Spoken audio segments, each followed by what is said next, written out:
Boa tarde a todos. Vamos dar início ao último Fórum de Interdisciplinaridade da PUC deste ano. E vou fazer uma breve introdução e logo passei a palavra à professora Patrícia para coordenar as atividades. O Fórum de Interdisciplinaridade tem 3 objetivos fundamentais, que é de conhecer o que é feito na PUC e em outras universidades, outras instituições, ouvir os problemas, as necessidades da sociedade, especialmente, e estimular essa abordagem nova, que é a abordagem interdisciplinar.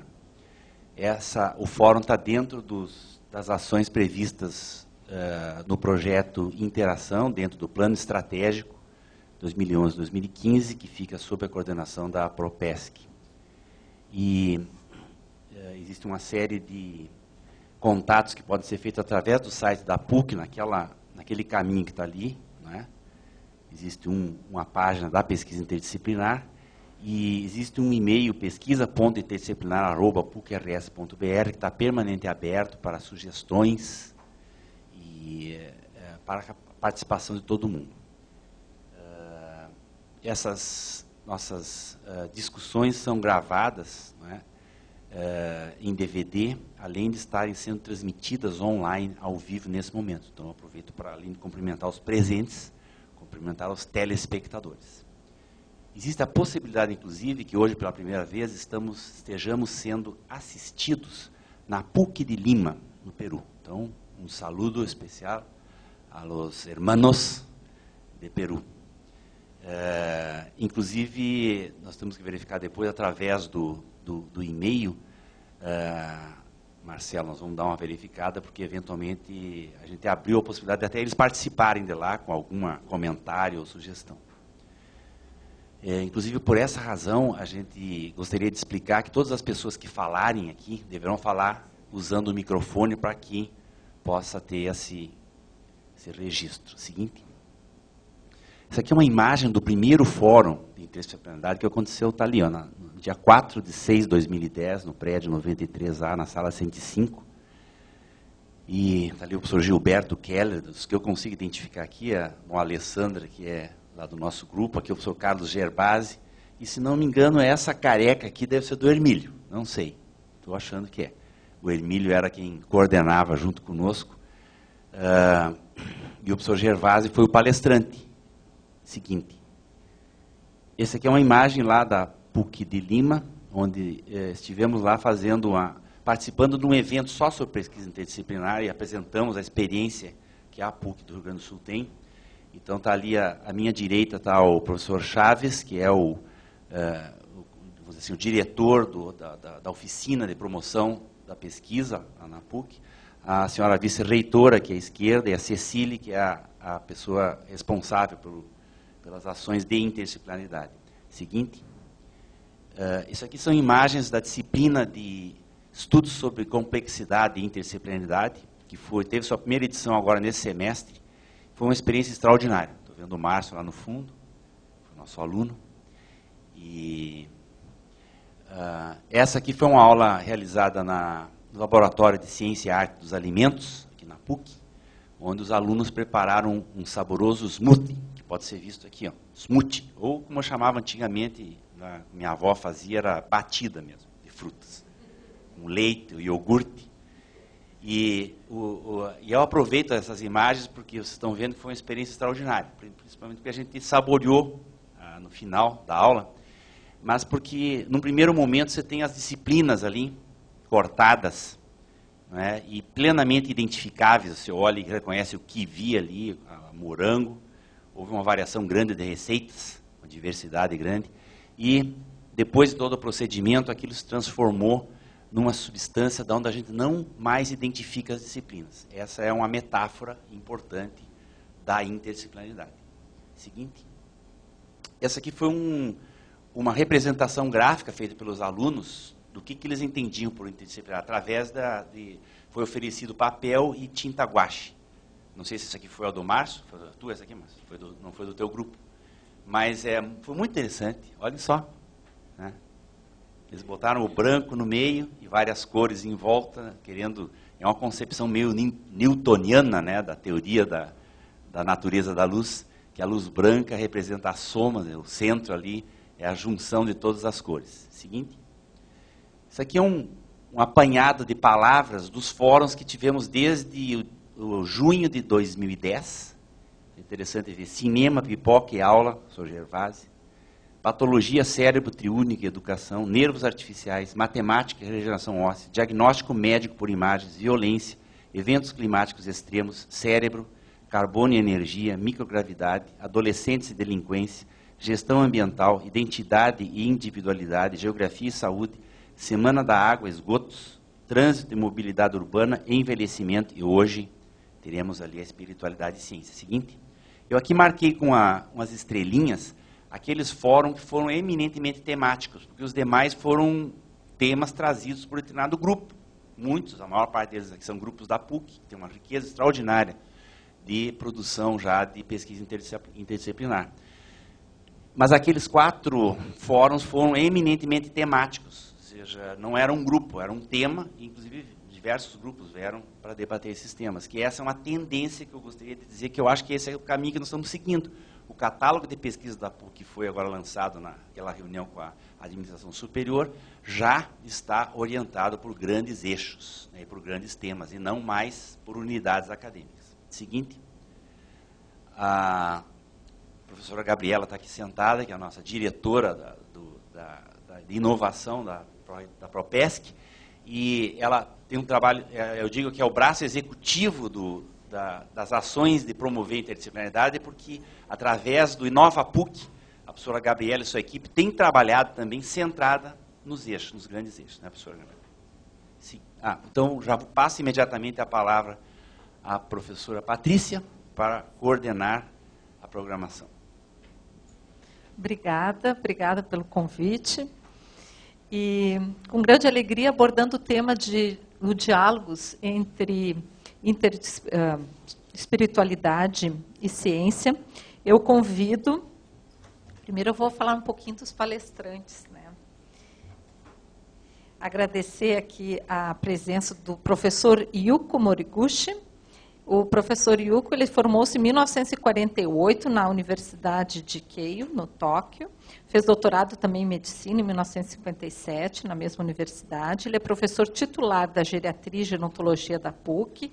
Foi fundador do IgG, foi conselheiro do Papa Paulo VI, foi professor titular também da Universidade Sisen, no Tóquio, né? Criou a primeira cadeira de geriatria e gerontologia nos países latino-americanos, que é o único mestrado, doutorado na gerontologia biomédica é na PUC, e o professor Moriguchi, ele tem uma longa história, tradição, e quando nós assistimos às palestras dele, ele sempre trazia essa importância da espiritualidade, né? A espiritualidade em relação ao envelhecimento, e como uma forma de interdisciplinaridade, eu tive até várias dificuldades de poder selecionar quem iria participar desse painel, né? Eu coordeno um grupo de estudos da paz, né? Aqui está o professor Érico, aqui, que faz parte do grupo, também presente, e tem vários outros professores que trabalham essa temática.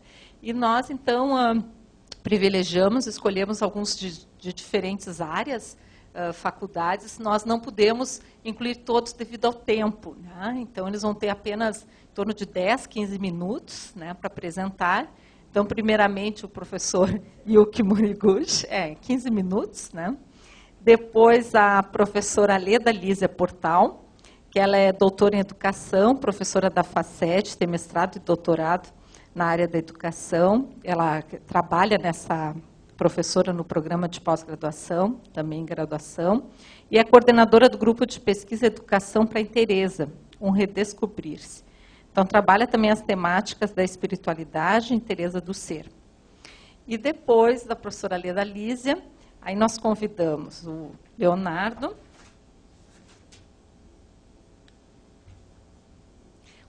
Machado da Silva, né, que é psicoterapeuta, mestre em psicologia da saúde pela Bath University, na Inglaterra, e ele defende em janeiro seu doutorado em psicologia clínica da PUC, e ele é professor da Faculdade de Psicologia da PUC. Assim a gente contempla, né, diferentes áreas de conhecimento e aí depois a gente abre para o público para o debate, né? Então, devido ao adiantado da hora, eu já convido imediatamente, né, os palestrantes para a mesa e agradeço essa oportunidade de estar aqui discutindo essa temática da espiritualidade e ciência, porque eu acho que elas são complementares, né, e não antagônicas, e também conhecer sobre diferentes perspectivas. Também convidá-los para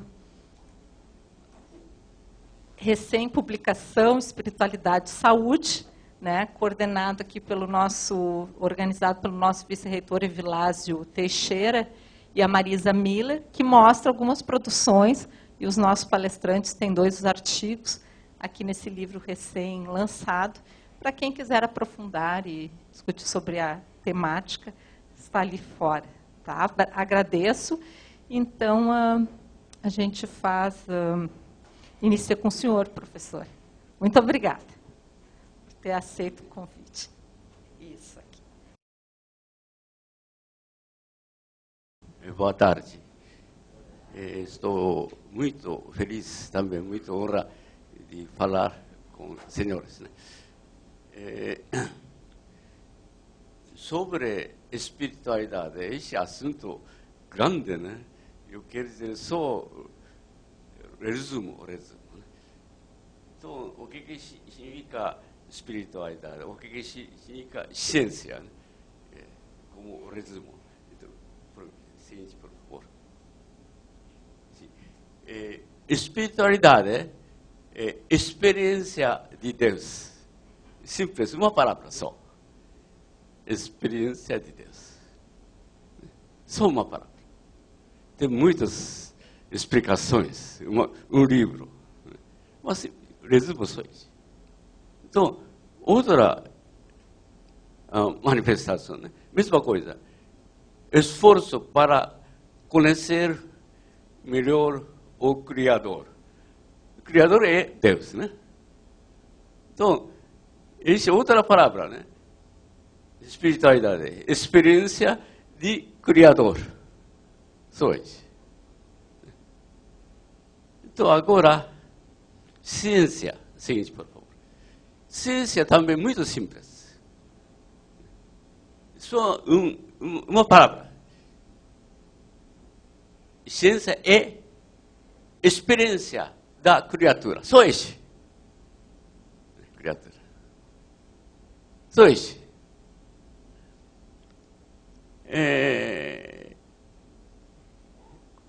Quase 35 anos atrás, muitos estudantes de faculdade de medicina PUC, maior parte veio, né? Esses alunos de Colégio Anchieta, Colégio Rosário, veio. Quando era estudante de segundo grau, sim, foi importante. Mas, entrando na faculdade de medicina, já primeiro ano, segundo ano, tudo ignoraram, né? Ignoraram. Fé. Não respeita mais. Então, por que esse? Não sabendo, né, ciência. Então, esses jovens, faculdade de medicina, ciência pensa contra Deus. Pensa assim. Não é esse. Né? Ciência é a própria experiência da criatura que Deus criou, né? Não contra. Então, outra palavra, isto é, das coisas criadas pelo Criador. Esforço para conhecer cada vez melhor as coisas criadas, criaturas. Naturalmente, medicina é ciência aplicada, né? Ciência. Por que, né, esses estudantes da faculdade de medicina deixam fé? Porque não sabendo esta definição, O que é ciência? O que é espiritualidade? Então, também, né, duas coisas. Deve ter harmonia entre ciência e espiritualidade. Outra palavra, entre espiritualidade e ciência. Harmonia. Essa harmonia, outra palavra, né, é religião. Religião. Segundo mim. É o seguinte, por favor. Então, religião. Relação entre homem e Deus. Isso é religião. Então, experiência de Deus é espiritualidade, né? Também experiência de homem e criatura. Então, né? Isso é ciência. Então, eu sou médico, eu formei em 1948. Já experiência como médico, 64 anos de experiência. Como eu geriatra, né, eu encontrei inumerosos casos, né, fase terminal, próprio terminal. O que acontece?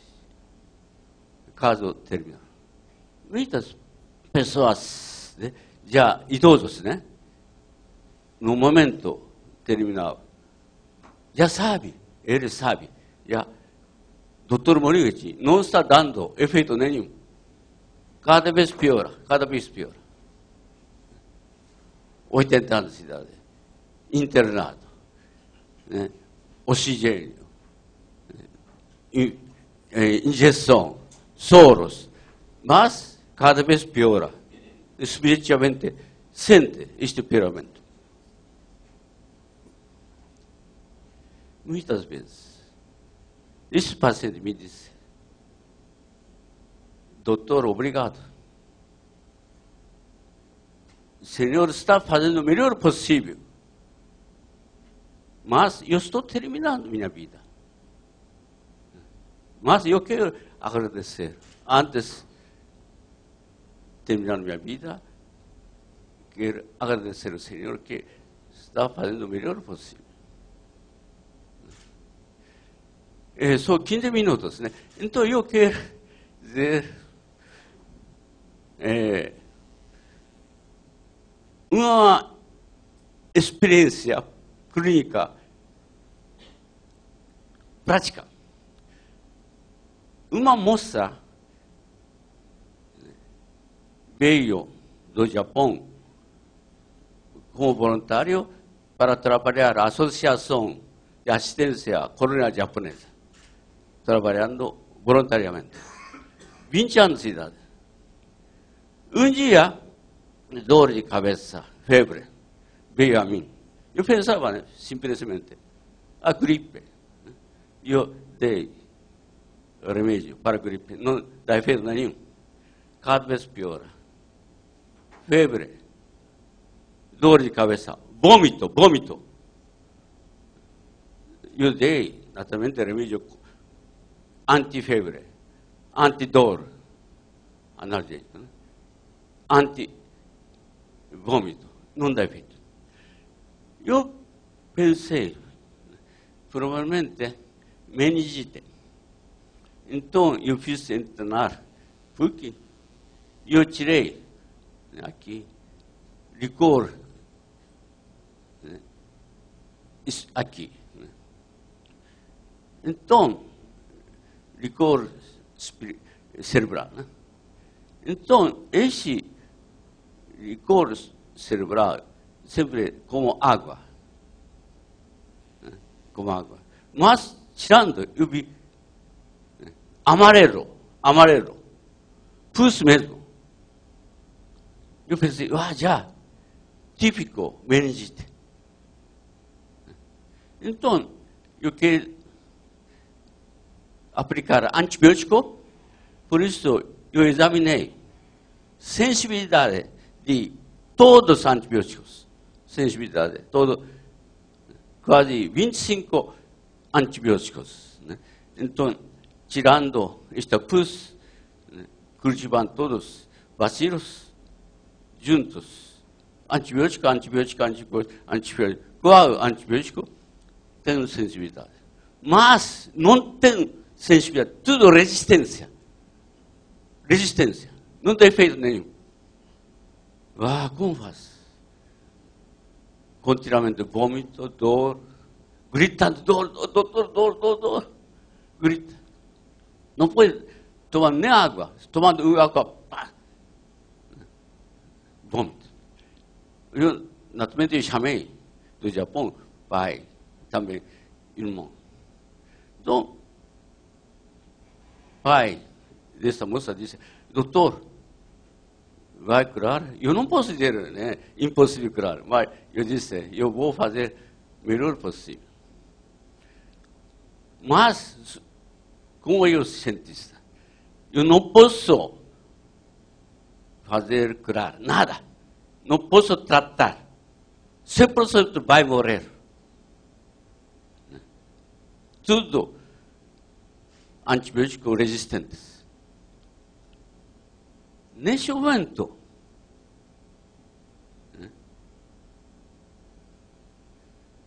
entre homem e Deus, eu fui capela.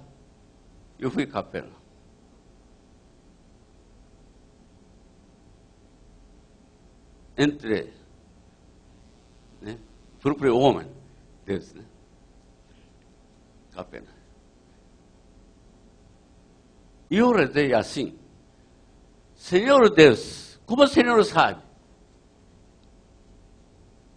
Esse paciente tem vacilo tudo resistentes com antibiótico. Por isso, eu não posso, né, fazer curar. Eu não posso tratar. 100% vai morrer, como o Senhor sabe essa coisa. O Senhor sabe muito mais do que eu. Vindo do Japão, pai, irmão. Mas eu não quero, né, que essa moça morra aqui no Brasil. Eu quero, né, fazer voltar ao Japão. Deus, por favor, só o Senhor pode curar. Por favor, o Senhor só, a única pessoa pode curar, o Senhor só. Por favor, eu rezei. Olhando o relógio, 6:20. Rezei muito profundamente. Dia seguinte, naturalmente, eu fui primeiro este quarto onde está esta moça. Agora, esta moça sentando na cama, rindo. Doutor, bom dia. Não tem dor? Não, eu não tenho dor. Nada. Vômito já passou tudo. Dor de cabeça, nada. Entrou a enfermeira. Doutor, ontem, 6:20, de repente, esta moça não tem dor, não tem vômito, não tem dor de cabeça.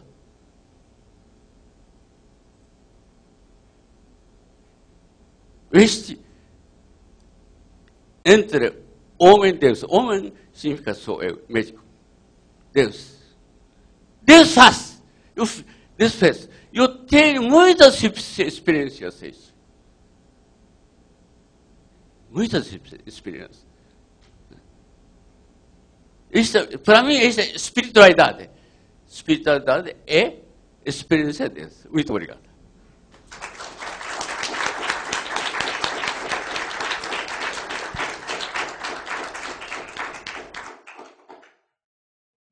obrigada, professor Moriguchi, por compartilhar essa experiência, essa sabedoria.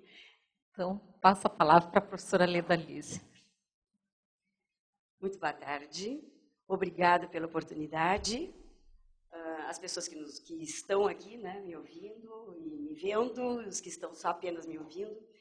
É muito preocupante falar em ciência e espiritualidade em 15 minutos. Eu estou tremendo. Mas eu quero dizer uma coisa assim bastante importante. Eu coordeno este grupo de pesquisa Educação para a Inteireza, um Redescobrir-se. Desde 2000, ele está credenciado no CNPq. E este trabalho, essas pesquisas que eu venho fazendo, uma das coisas importantes de resultado, foi a alteração da nossa linha de pesquisa para pessoa e educação, uma das linhas, com ênfase em histórias de vida e espiritualidade. Então, isso dá uma satisfação enorme, né, do reconhecimento de um trabalho que a gente vem fazendo. Né? Com certeza, eu acredito na espiritualidade. E nós vamos repetir muitas coisas. Eu tive o prazer, né, de participar com o professor Moriguchi nos cursos de gerontologia, o senhor lembra, né? Levados pela Valdemarina, né? E foi uma coisa assim muito linda e muito prazerosa. Então, eu vou ver o que eu vou conseguir fazer. Nessas horas a gente se entrega, se disponibiliza e vamos ver o que vai acontecer. Né? Bem, dentro da área da educação, trabalhando com formador de formadores, como eu venho trabalhando a questão da espiritualidade da ciência. Tá? Primeiro de tudo, eu gostaria de colocar esta questão, que me parece que aproxima essas duas coisas. Como nós podemos exercer ciência com o seu rigor objetivo, sistemático, se nós excluirmos da ciência o sujeito? Aí já se percebe a necessidade desta interação de ciência com ser humano e com espiritualidade. Vai um pouquinho adiante? Eu fiz esse diagrama porque a minha intenção era de trabalhar cada uma dessas variáveis e discutir depois um pouco com vocês. Mas eu vou tentar, vamos ver até onde, né, a Patrícia me corta e cortou, está cortado, vamos lá. Como é que eu tento fazer? Eu tento fazer da seguinte forma, coloquei homem justamente no centro e naquela luz, né? Esta busca do sagrado, mas tendo sempre aquela ideia que homem, nós, seres humanos, por mais que a gente tente adjetivar o que é ser humano, nós não teríamos condições de adjetivá-lo como um todo. Nós somos permanentemente um projeto, em permanente vir a ser, e vocês vejam, na medida que a gente tem essa concepção de homem, se tivéssemos essa concepção de homem bastante clara, nós já deixaríamos de lado tanta soberba, tanta prepotência. Vocês concordam comigo? É permanente vir a ser. É projeto. A imanência e transcendência, como diz Leonardo Boff, né, num olhar sempre transcendente em direção a um sagrado. Tendo certeza que nesta nossa vida terrena, entre nascimento e morte, né, nós temos como compromisso e como obrigação, vivendo a espiritualidade, a cada dia sermos melhores. Porque eu venho trabalhando com os meus professores exatamente isso. Neste travessão, neste contínuo entre nascimento e morte, nós temos uma obrigação, que é investir em nós, para cada dia nós sermos melhores, porque o único, para mim, sentido da vida é o legado que se deixa. Não sei se me fiz entender, ok? Dá uma tocadinha no contexto de mundo. Para falar em ciência, para falar em espiritualidade e para poder mobilizar os meus alunos, né, para que realmente eles se interessem por esta temática, que ainda tem tanta resistência, né, eu tento colocar uma realidade do mundo, tirada inclusive do nosso livro, do artigo do irmão Evilásio, né, que contextualiza o mundo. Este mundo onde se faz ciência e onde nós estamos inseridos e fizemos parte dele. Então vamos lá. Se a nossa civilização esgotou-se e é preciso recuperar os sentimentos genuínos soterrados pelo materialismo e pelo viver inconsciente, se o nível de adoecimento físico, psíquico, mental, social da nossa sociedade é um sintoma de que algo não está bem e de que estamos desconectados com a nossa alma, que dúvida nós poderíamos ter da necessidade de investir na nossa espiritualidade? Eu trabalho espiritualidade não como uma opção religiosa. A religião, no meu entendimento, é uma institucionalização da espiritualidade, portanto, uma opção. Agora, a espiritualidade é inerente à nossa essência. Consciente ou inconsciente, a espiritualidade faz parte. E espiritualidade, para mim, nada mais é do que o sentido da vida. Qual é o sentido da vida? Quais são os valores que orientam as nossas vidas? Que opções nós estamos fazendo nas nossas vidas para sermos melhores e propiciarmos espaço e situação para que as pessoas possam vir a ser melhores? Eu trabalho com educação. E o meu conceito de educação é de Gadamer. Educar é educar-se. Se educar é educar-se, o que me cabe como professor e como educador? Propiciar espaços e ser referência pelo investimento que eu tenho como obrigação e compromisso e responsabilidade, enquanto um ser no mundo, de investir em mim para que no meu pensar, no meu sentir, no meu significar e no meu fazer, eu possa ser uma referência para as pessoas com as quais eu convivo. E é isso, meus amores, que eu tenho feito na minha vida. E não me arrependo, né, de não ter começado antes do 2000, quando eu criei o grupo. Porque provavelmente eu não estivesse pronta, naquele momento, para fazer alguma coisa relacionada e nesta direção. Um pouquinho mais adiante, aqui seria assim praticamente uma repetição, mas importante. Como é que nós estamos usando o tempo vivenciado nesta nossa sociedade, quando os sintomas, e aí a espiritualidade relacionada com saúde, sim, porque não existe uma espiritualidade na saúde, uma espiritualidade na educação, uma espiritualidade na engenharia, na física, na química. A espiritualidade, como é inerente ao ser humano, ela se dá em toda e em qualquer área onde este ser humano estiver atuando. E com certeza comungo com as suas ideias. Para mim, espiritualidade não foi feita para ser definida. Ela existe para ser experienciada. Diferente de vivência. Viver, se vive, se passa. Experiência é pensar o vivido, refletir o vivido na tentativa de uma tomada de decisão e de uma correção de rumos. Esta é a minha concepção de espiritualidade. Pode ir adiante, querida? Eu enxergo uma parceria entre ciência e espiritualidade justamente porque ciência é feita pelo homem, espiritualidade é a essência de homem. Será que quanto mais espiritualizados, quanto mais sentido nós colocarmos nas nossas vidas, o nosso fazer científico não teria maior significância e maior repercussão? E daí eu trago para deixar uma reflexão exatamente aqui.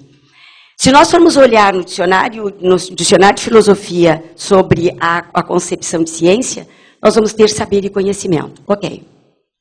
Este saber e esse conhecimento, se por um lado, ele oportuniza que a ciência seja considerada como elucidativa, enriquecedora, conquistadora e triunfante, ela vem nos apresentando, e todos nós que trabalhamos nesta universidade percebemos isso, que ela vem nos apresentando problemas muito graves.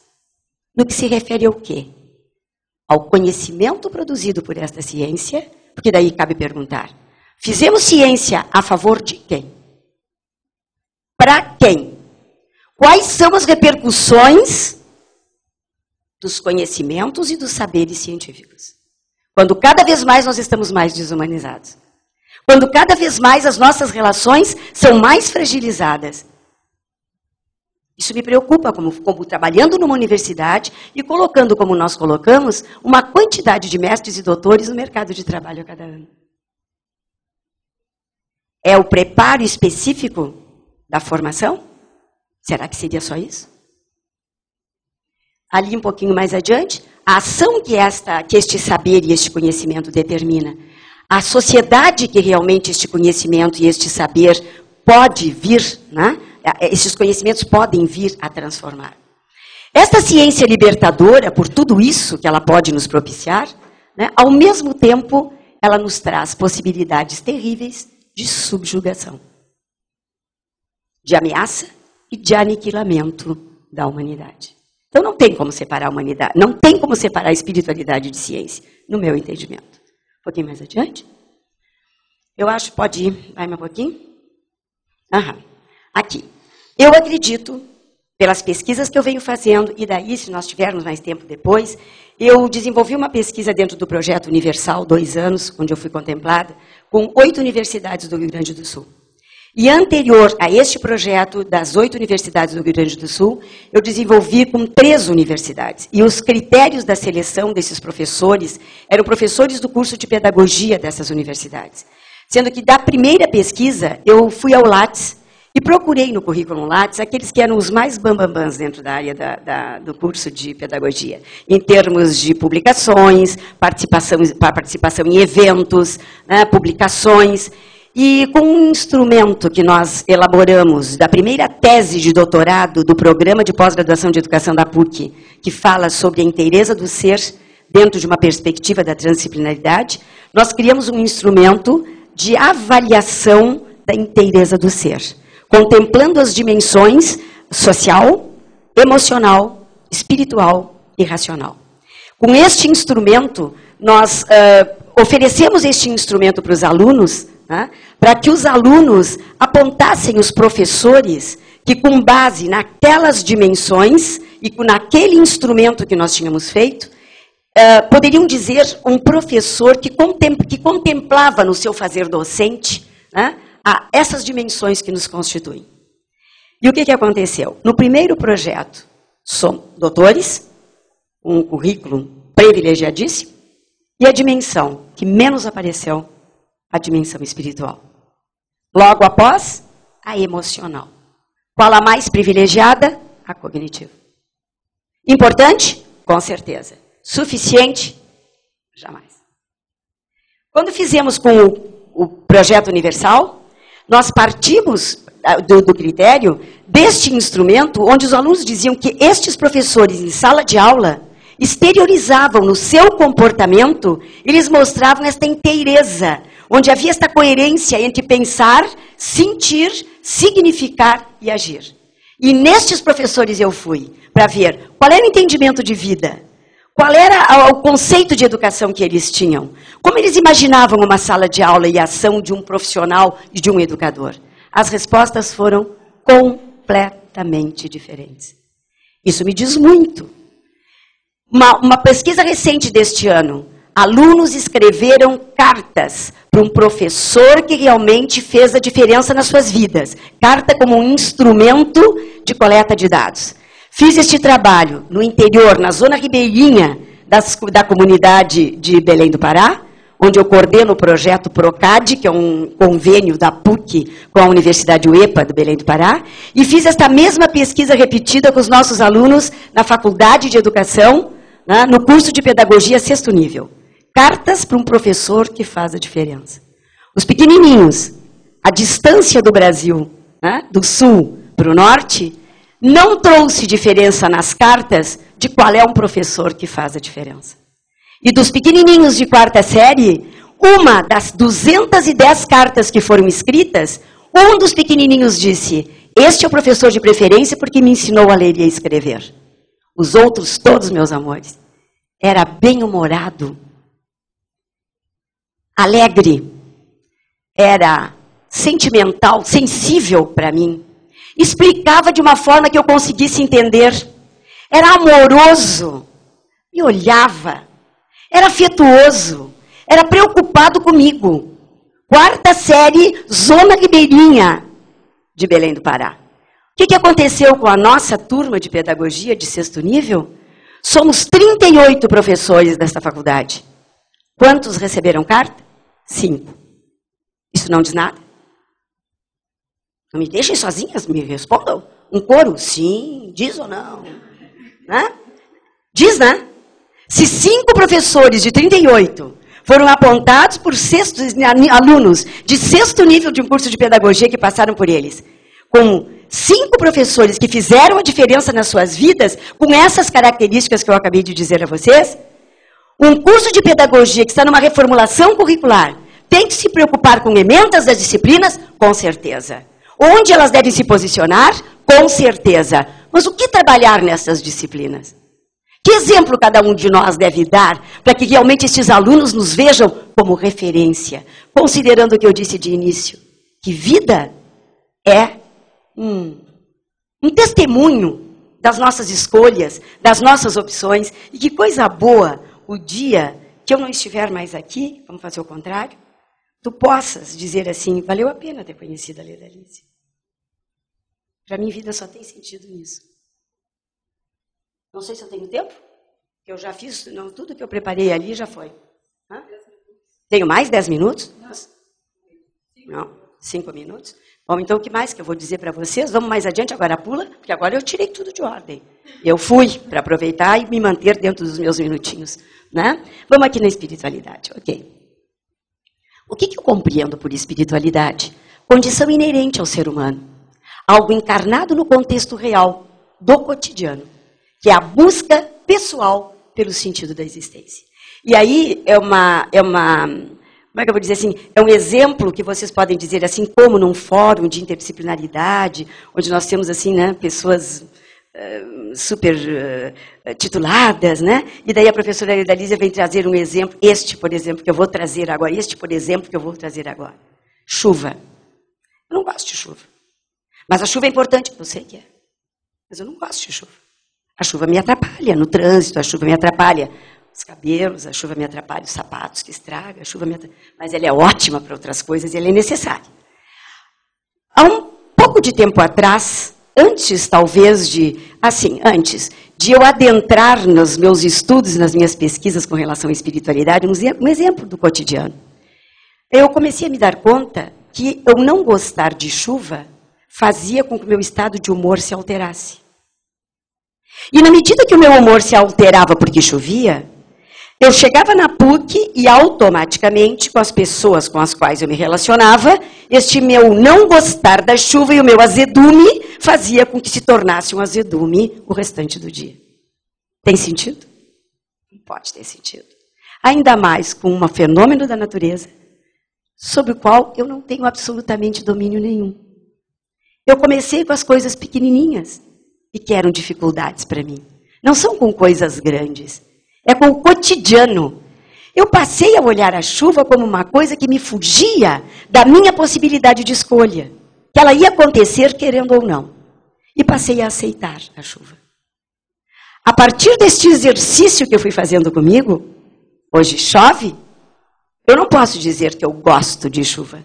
Mas eu consegui me administrar de uma forma que eu não permitisse que a chuva viesse atrapalhar o meu humor. Ficou claro? Assim eu entendo a espiritualidade. É sair daqui nos dias da PUC, quando a gente cansa de sair, né, e ver uma lua maravilhosa e a gente conseguir enxergar aquela lua.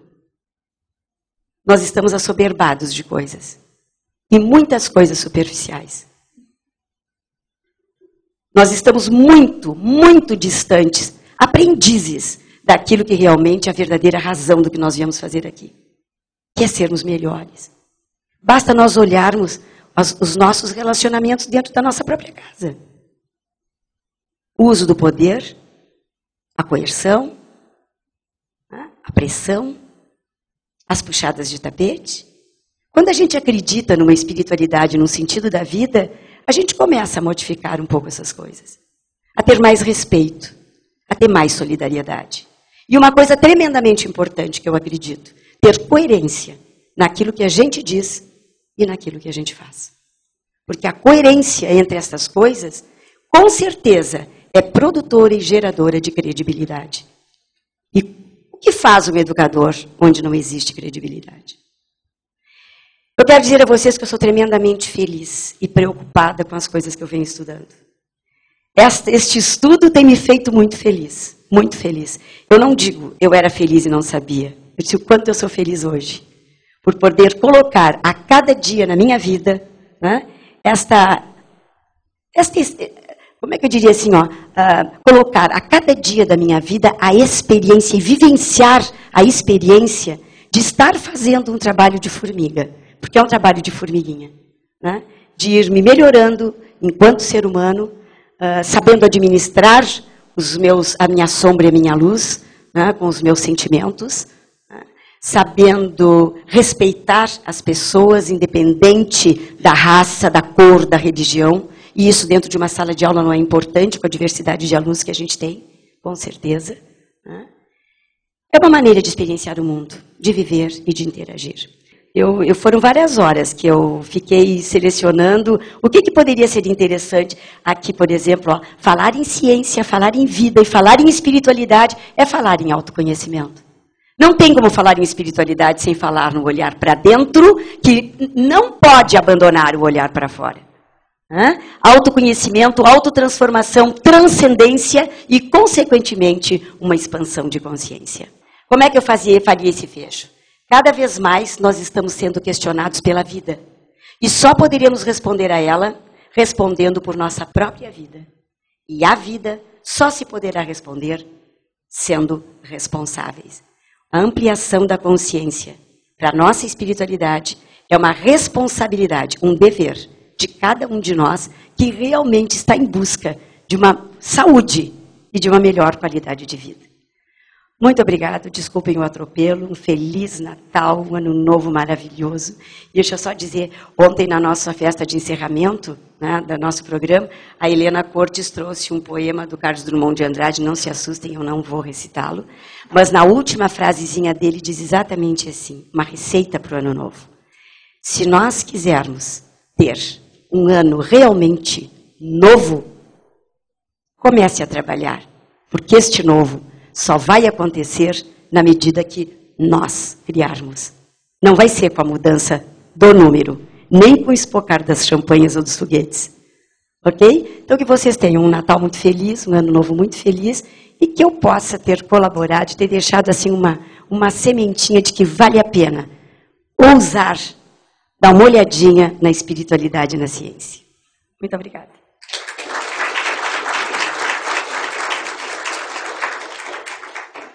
Muito obrigada, Leda Lise. Então, passo a palavra ao Leonardo Machado. Boa tarde, então, pessoal.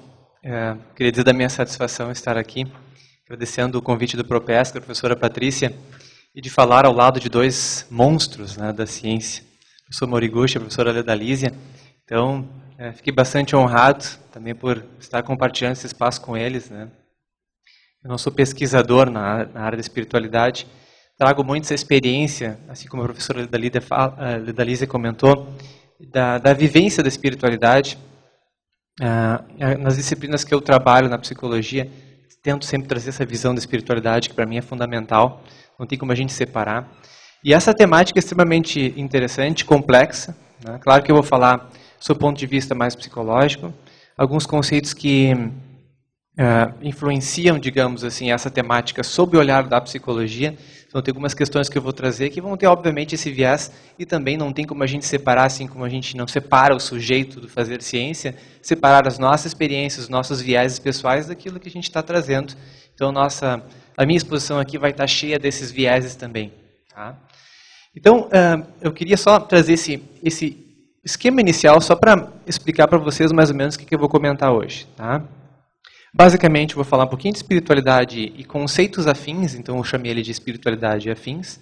Depois coloquei ciência e distanciamento, um breve comentário para mostrar como é que aconteceu, só para a gente discutir nesse pouco tempo, né, esse afastamento da ciência e espiritualidade. E no final eu vou trazer um pouquinho, muito mais sobre o viés da psicologia também, em função do tempo, como é que está acontecendo hoje em dia essa volta, essa complementariedade, essa volta da questão mais integradora, né, em oposição a esse afastamento. Então, basicamente, esse é o planejamento que eu tenho para esses mais ou menos 15 minutos que a gente tem. Tá? Bom, eu vou trabalhar aqui alguns conceitos muito meus, na verdade, né, de várias leituras, várias vivências, então não tem nenhum autor específico aqui para ser citado. No final dos slides vocês vão ver que não tem nenhum autor. Obviamente, eu vou citar alguns autores, mas nenhuma citação, nenhum conceito que realmente traga diretamente o reflexo de um dos autores, enfim. Tá? Bom, espiritualidade, um dos conceitos que eu mais gosto, uma forma que eu mais gosto de enxergar a espiritualidade, é justamente na questão da gente acreditar que a nossa realidade possui um propósito fundamental de existência. A gente fazer um esforço de acreditar que nós não estamos aqui por acaso. Né? Tem algo mais que nos move. Né? Esse sentido maior. Depois eu vou comentar um pouquinho de Viktor Frankl, né, que traz muito bem isso dentro da psicologia. Eu gosto muito de pensar que a espiritualidade é a gente refletir sobre a nossa existência e que a nossa existência aqui tem algum propósito, algo muito maior pelo qual eu estou aqui. Tá? A professora Leda comentou muito a questão da experiência. Então, eu trago também nesse segundo tópico, foco na experiência do ser.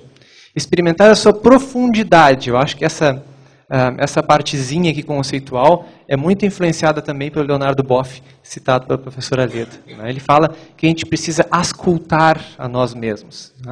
Vivemos o nosso dia a dia, mas pela experiência, pelo grau de profundidade daquilo que está ressoando dentro da gente. O que está acontecendo com a gente? Como é que eu estou me colocando frente às situações da vida?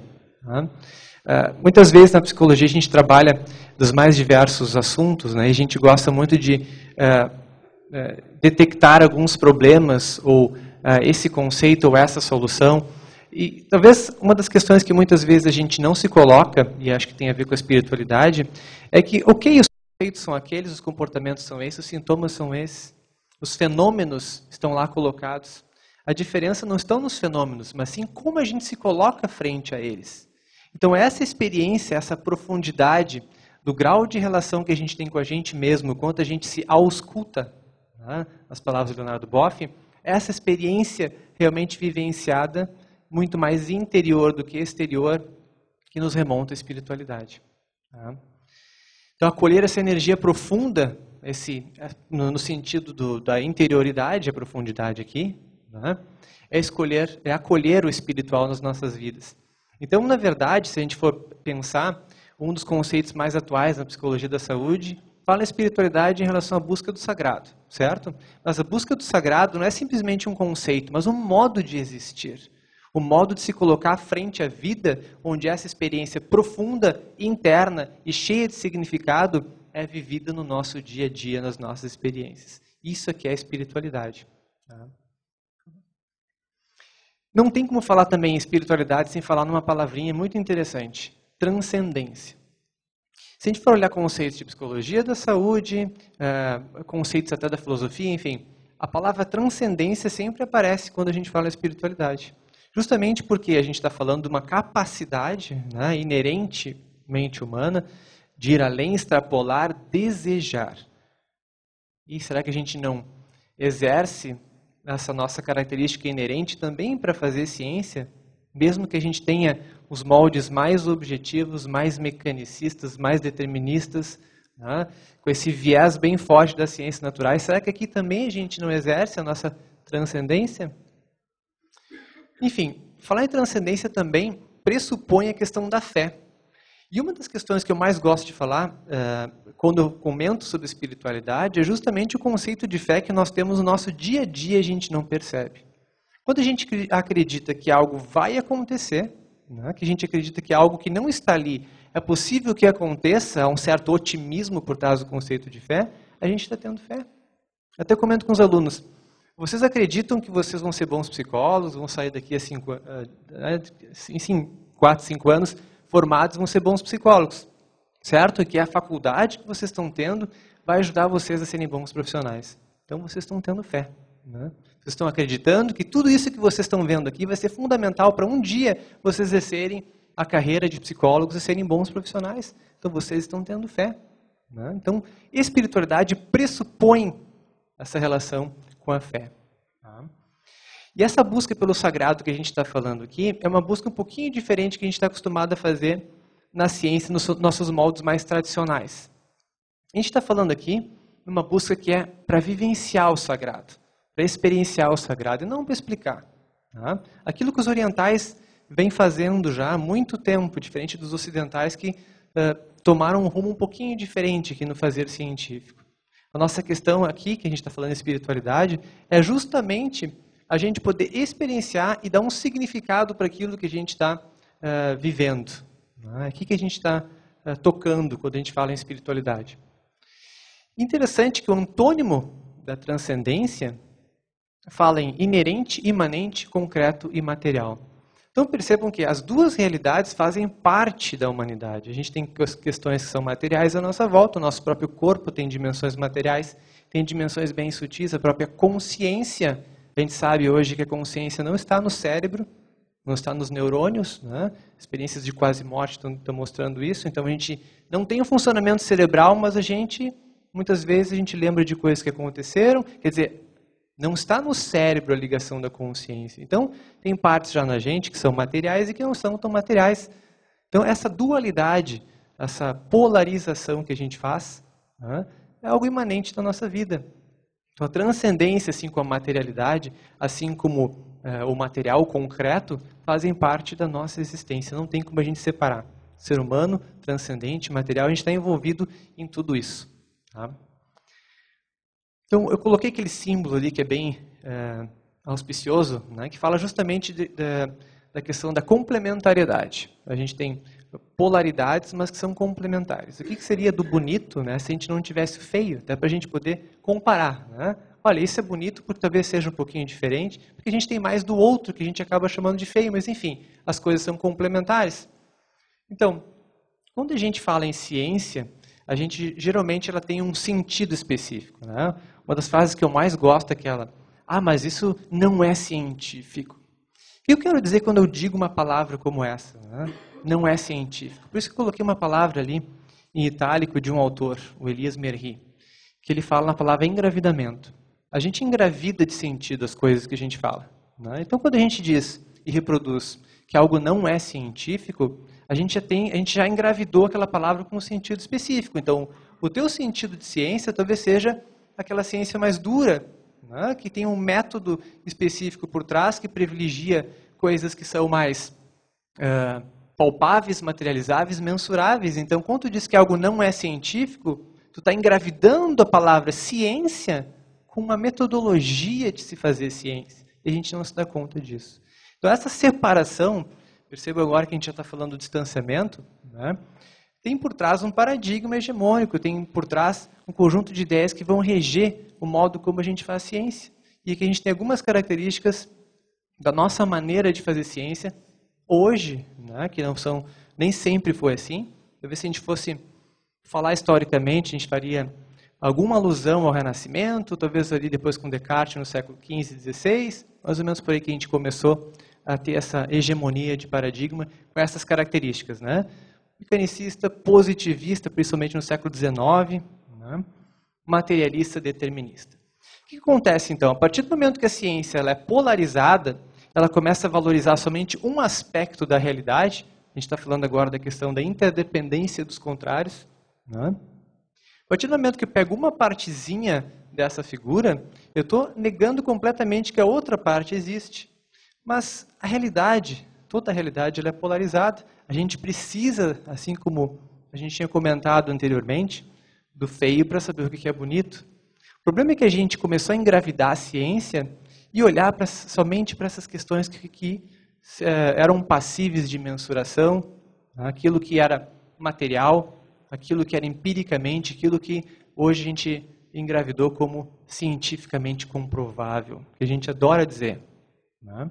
Então a gente acabou deixando para trás a parte da espiritualidade, da religião, por não ser palpável, por não ser mensurável, e a gente criou aqui no vocabulário junguiano uma grande sombra. Né? Então a sombra, aquilo que Jung fala, é um material que está sempre ali, que existe, eu estou negando a existência dele. O problema é que essa sombra ela pode trazer muito adoecimento no ser humano, no indivíduo, pode vir sob forma de somatização. Na humanidade, pode vir sob forma de comportamentos aditivos, depressão. A gente vê a atitude que a gente tem frente à natureza, mostra essa grande sombra da humanidade, de uma falta de respeito pela coletividade, pelo nosso planeta. São manifestações da sombra em decorrência da nossa atitude frente ao mundo. Então, a nossa ciência, na forma como ela é feita hoje em dia, polarizando, digamos assim, o conhecimento dentro daquele viés, ela acaba deixando uma grande sombra. Né? E agora a gente vai, aos poucos, integrando essa sombra, o próprio movimento da gente fazer esse fórum, né, ser promovido, enfim, e essa discussão, digamos assim, interdisciplinar, já está trazendo um outro movimento para a ciência para começar a assimilar um pouquinho essa sombra e não ficar tão distanciado. Né?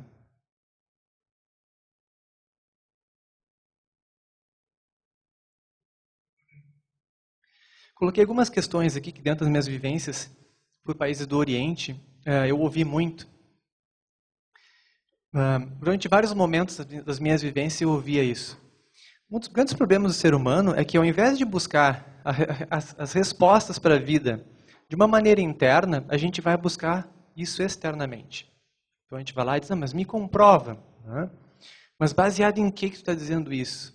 Então a gente sempre busca externamente explicações, a gente busca um profissional para dizer o que a gente tem. A gente busca um profissional para dizer o que faz bem e não para a gente, o que a gente tem que comer, o que aquele sintoma significa. A gente está sempre buscando respostas fora. E a gente não desenvolve uma introspecção, essa volta ao interno. Né? Então, obviamente, todas essas teorias, hipóteses e a forma como a gente está fazendo ciência de uma maneira polarizada, como eu tinha comentado antes, acaba tendo um viés específico, onde a gente trabalha justamente as questões que são materializáveis e é lá no material que a gente vai tentar suprir, né, esse transcendente. Só que será que realmente vai suprir? Será que tendo o material, será que a gente buscando fora, a gente vai conseguir realmente, né, viver o nosso propósito maior, esse sentido maior para a nossa existência, como a gente comentava anteriormente? Por isso que a gente vive numa sociedade de consumo, né, um consumo muito esvaziado, onde a gente tenta consumir sentidos dentro da materialidade, só que sentidos não vão ser suficientes, nunca foram e nunca serão para preencher esse sentido maior, esse propósito maior da nossa existência. Né? Sociedade do vazio. Enfim. Eu trouxe algumas pinceladas da psicologia, só para a gente ver o quanto a questão da espiritualidade anda aparecendo. Tá? Com Jung, quando ele comenta, por exemplo, a questão do luminoso, que é algo muito forte, muito avassalador, ele disse que a gente tem uma busca natural por algo maior que a gente. Essa busca é tão forte que nos traz uma dimensão de um ser integrado com algo maior. Então, o luminoso faz parte da personalidade. Assim como a questão da individuação, o processo de individuação. É justamente nesse processo de individuação que aos poucos a gente vai se dar conta, ou vai se dando conta, que nós fazemos parte de algo maior, que esse si mesmo, que ele chama de self, é justamente esse dar-se conta e integração das várias polaridades da vida, que nós somos um ser integral, somos um ser também espiritual. Então o Jung é um autor muito feliz nesse sentido, porque é o primeiro, talvez, teórico da psicologia que tem essa profundidade em relação à espiritualidade. O Viktor Frankl, né, que a maioria de vocês já deve ter ouvido falar, vocês imaginam um psicólogo, um psiquiatra, que vai falar que a parte mais importante da personalidade é o que ele vai chamar de espiritual. Que está no cerne da personalidade, o que é mais importante, mais profundo, é o espiritual. Imagine um psiquiatra falar isso. Né? Então o que ele vai dizer? A forma como a gente está vivendo, nas camadas mais externas, menos profundas da personalidade, está nos deixando com um grande vazio existencial. A gente está tentando consumir, através de uma maneira muito materializada, ou através dos nossos sentidos, algo que na verdade só vai ser preenchido por valores, por amor, por aquilo que faz sentido para a gente, aquilo que muitas vezes, e é só o animal humano que é capaz de fazer isso, né? De quase morrer por uma causa, lutar por algo, amar alguém enlouquecidamente, só nós podemos fazer isso. Então é isso que preenche essa camada espiritual, segundo Frankl. Então, a gente vive num grande vazio existencial porque a gente não está conseguindo suprir isso que é do cerne da nossa personalidade, que é suprido por valores. Então, Frankl é um outro autor dentro da psicologia que traz muito essa questão da espiritualidade. E a psicologia positiva, que talvez seja mais científica, né, das psicologias atuais, a partir da década de 90, começou a acontecer um grande movimento dentro da psicologia. Esse é um movimento de pós-graduação, digamos assim, de pesquisadores, para começar a conceituar e ter as mesmas ferramentas que a gente tem hoje para a doença, começar a ter também para a parte da saúde. Então vamos conceituar o que é fé, vamos conceituar o que é espiritualidade, vamos começar a trabalhar com isso, vamos conceituar o que é a felicidade, porque a gente tem manuais enormes para identificar sintomas e doenças, a gente não sabe nada sobre os nossos potenciais sobre a saúde. O movimento da psicologia positiva traz então a questão da busca pelo sagrado e quanto a espiritualidade está trazendo e muitas influências, principalmente na área da saúde. Então a gente já sabe que as pessoas que exercem, que vivenciam a espiritualidade, elas têm melhores índices de saúde. Então, o mais interessante é que, sem querer, né, estudos mais correlacionais estavam apontando que as pessoas tinham efeitos protetivos, ou seja, elas adoeciam menos, porque tinham algo ligado à espiritualidade. Então, sem se dar conta, ou sem querer, os cientistas começaram a ver, tem alguma coisa nessa espiritualidade que a gente vai ter que dar uma olhada. Esse sentido maior, o fato de eu acreditar que o tratamento vai dar certo ou não, né, são todas questões que começaram a aparecer na área da saúde. Hoje tem uma parte bem forte da psicologia positiva que está estudando essa relação da espiritualidade com a saúde. Tá? Enfim, a gente vai retornando então aos poucos a essa dimensão mais integral, e a saúde é uma das questões que mais está conseguindo fazer esse link da espiritualidade com a ciência. Então, só para a gente finalizar, a gente tem realidades que são inseparáveis, né? A gente não se dá conta o quanto a gente usa essa nossa capacidade inerente de transcendência, de fé, quando a gente propõe ou faz uma escolha, né, dentro de fazer pesquisa, de traçar as hipóteses. Por mais que a gente vá buscar na literatura que já existe, a gente tem fé, a gente acredita que alguma coisa vai dar certo ou não. Enfim, espiritualidade e ciência são intrinsecamente ligadas, são complementares. Simples fato de a gente falar que a gente precisa resgatar essa dimensão e estarmos fazendo eventos, né, interdisciplinares demonstra a limitação dos nossos tempos. Né? O quanto a gente separou completamente algo que, na verdade, não era para ser nunca separados. Então, olha a limitação dos nossos tempos que a gente vive. Né? Então, existir enquanto pessoa humana realmente é trabalhar com o espiritual, que é aquilo que o Frankl nos diz. Né? A gente responde ativamente à vida, nós somos seres responsáveis. Se nós não exercemos essa resposta através de um significado, de algo maior da nossa existência, o que a gente vai estar exercendo realmente da nossa espécie humana? Simplesmente vivermos a vida, o que a gente vai estar realmente fazendo que é exclusivamente nosso fazer? Não é? Então, só para a gente terminar, eu coloquei algumas frasezinhas, duas do Jung, com um certo viés, enfim. A metade da verdade está na mão do ser humano e a outra metade está na mão daquilo que é maior do que nós. Não? Por mais que a gente ache que a verdade só pode ser achada dentro daquela metade, talvez que a gente enxergue e ache que aquilo é a grande totalidade da nossa existência. Né? Haverá uma verdade melhor em relação às coisas últimas do que aquela que ajuda a viver?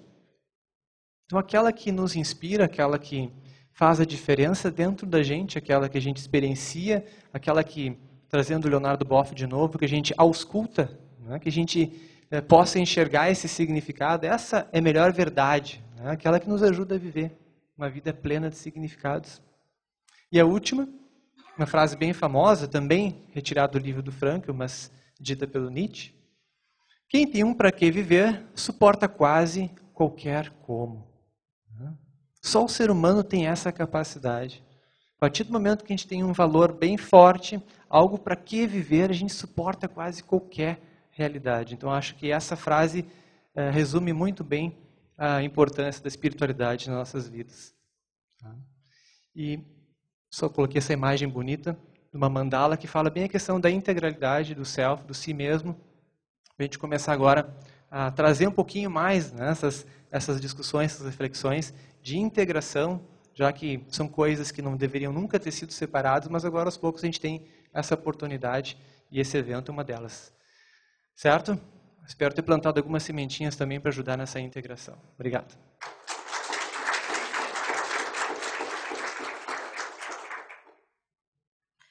Muito obrigada. Eu convido então os nossos palestrantes aqui para a mesa. E nós temos 15 minutos. Eu sugiro a gente abrir para o público, para o debate, né, para vocês poderem colaborar. Acho que vamos acender a luz.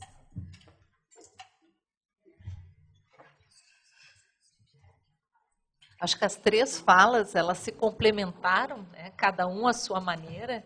E eu peço até desculpas porque eu me emociono com essas questões, porque eu já vivenciei essa espiritualidade em relação com a saúde com membros da família que foram diagnosticados com câncer fizeram a biópsia e simplesmente o câncer desapareceu, depois na segunda consulta, sem explicação, né? E já teve também uma tia que teve câncer, teve 6 meses de vida e ela viveu 6 anos. Né? Os médicos não souberam explicar como, né, ela conseguiu sobreviver.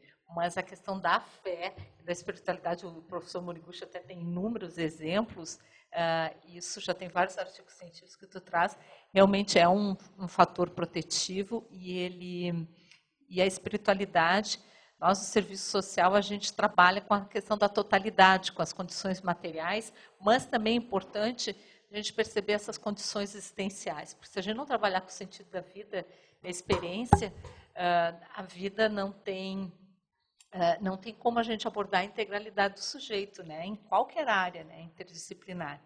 E nós estamos coordenando agora uma pesquisa, nós não temos ainda os dados, mas do Observatório de Juventude PUC, que é muito interessante para identificar os aspectos culturais, as crenças espirituais dos jovens estudantes da PUC. E foram 4.800 alunos que responderam de todas as unidades acadêmicas que vocês estão representando. Então, isso a gente já vai poder depois apresentar esses dados, como é que eles pensam, quais são os valores, as crenças espirituais. E algumas questões do nosso instrumento é justamente sobre essa questão da complementariedade entre a espiritualidade e a ciência, né? Então, eu acho que essa temática escolhida foi bem pertinente, né?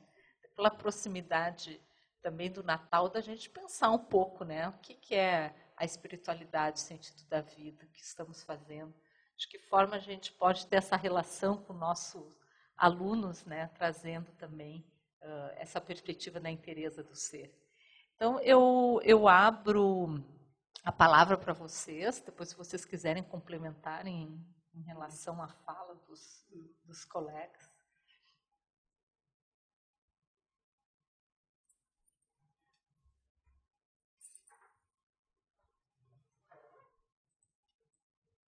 Boa tarde, eu sou o professor Marcos, da Faculdade de Arquitetura, e eu queria primeiro agradecer as brilhantes colocações dos colegas e fazer uma colocação para a querida professora Leda. O professor La Roça, Jorge La Roça, de Barcelona, coloca que o ser humano moderno não experimenta a vida por 4 fatores. Primeiro, o excesso de informação. Segundo, o excesso de opinião. Terceiro, a falta de tempo, que vai gerar um trabalho alienado. Ele propõe que a forma de se romper esse ciclo seria o resgate, né, através da paixão. Mas a paixão, não aquela nos moldes, talvez como tu colocas, né, ocidentais, mas a paixão no sentido de padecer e deixar que a vida aconteça com nós, seres humanos. Pergunto para ti, Leda, tu não acha que é por aí também que vem a sustentabilidade, deixar que a sustentabilidade, olha o Marcos falando, a espiritualidade, deixar que a vida aconteça, através de uma paixão que implica não passividade, mas sim um padecimento e uma atitude de contemplar mais a vida, etc. Oi. Tá ligado isso aqui? Sim. Querido, eu te diria assim, essa paixão, talvez eu traduziria como me colocar disponível para. E com certeza, deixar que a vida me leve, não, porque para mim, eu estou falando, né? A vida, ela se constitui pelas nossas opções, pelas nossas escolhas. Consequentemente, existe uma tomada de decisão, né? E daí sim eu diria que quanto mais esta tomada de decisão ela for iluminada pela consciência, pela nossa autoconsciência, nós teremos maior probabilidade de termos uma vida de mais qualidade. Agora, é impossível negar os avanços da ciência e toda a tecnologia, né, no sentido de nós termos uma quantidade de informações, acesso às informações, como nunca tivemos, né, e, por outro lado, uma dificuldade tão grande das escolhas. Né? E eu acho que não tem como separar este progresso, isso está posto e me parece que cada vez mais, né?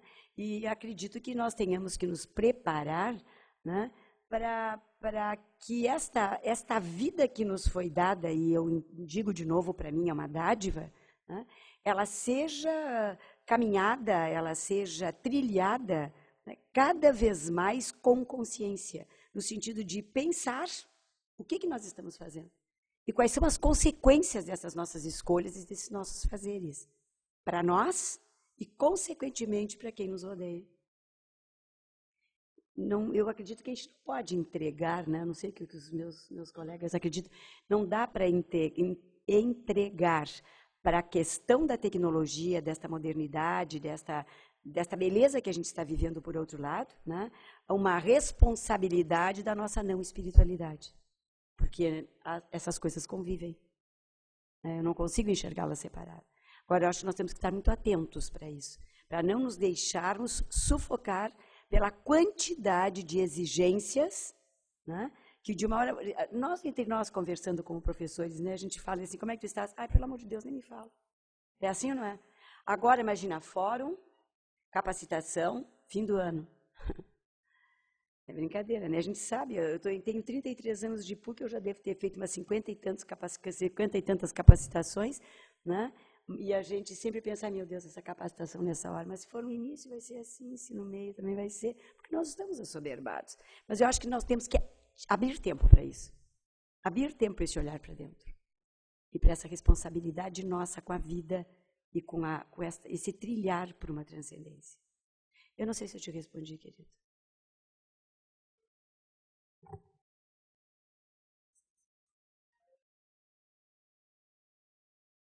A educação de buscar esse resgate da paixão seria na desalienação do trabalho, né?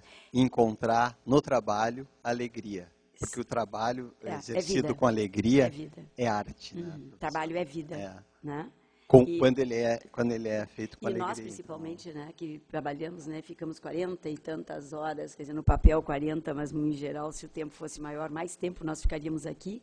Até que ponto, realmente, nós consideramos trabalho como vida? Né? Impossível de separar. Obrigado pela oportunidade. Eu gostaria só de complementar um pouquinho a resposta da professora Leda. Eu fiquei pensando que vocês tinham comentado da questão das informações hoje, quanto e próprio fato, por exemplo, de tu citares um autor. Né?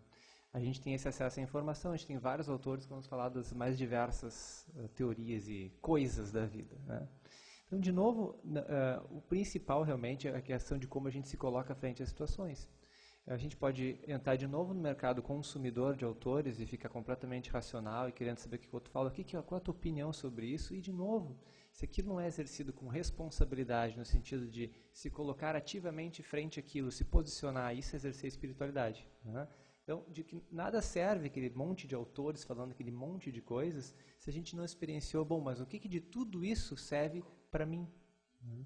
Então, a gente colocar em prática a questão da autoconsciência. Acho que é por isso que a professora Leda fala tanto da questão da inteireza do ser e de se trabalhar. Né? Então, a gente tem que trazer isso de novo para o interior, senão a gente vai ficar de novo nessa questão de buscar sempre fora, e as teorias vão ser extremamente encantadoras. Parece que quanto mais complexa, mais a gente gosta dessas teorias. Mas elas ficam completamente vazias de significado se a gente não realmente trouxer elas para dentro da gente e vivenciar, né, essas questões teóricas.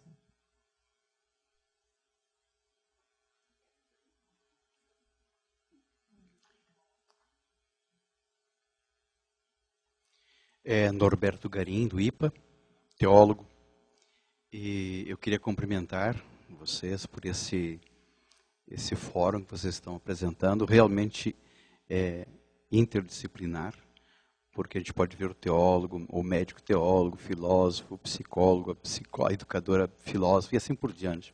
Realmente traz uma riqueza muito grande o debate e suscita em nós uma série de questões. Eu, aliás, sou um consumidor de questões, né? Eu vivo consumindo questões.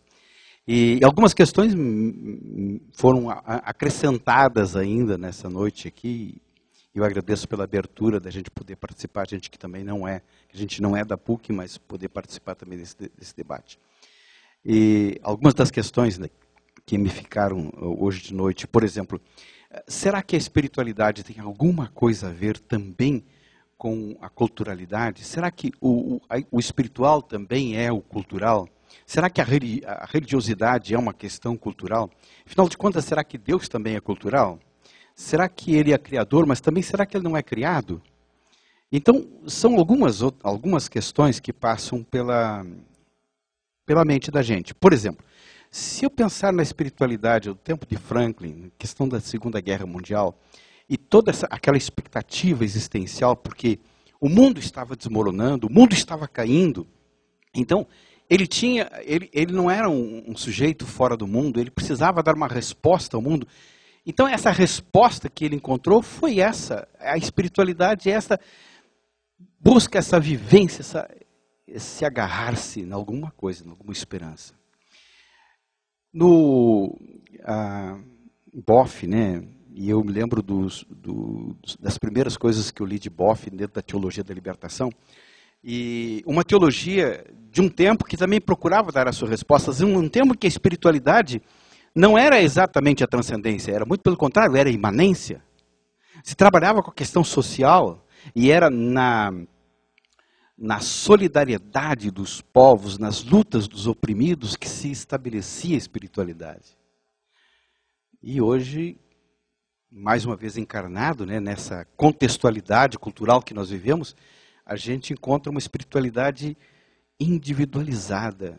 Por que nós estamos individualizados? Porque o ser humano hoje parece que está cada vez mais esvaziado, quem sabe mais esvaziado do que em outros tempos, por consumo, pela futilidade das coisas superficiais que aí estão. E aí então, mais uma pergunta, mais uma questão.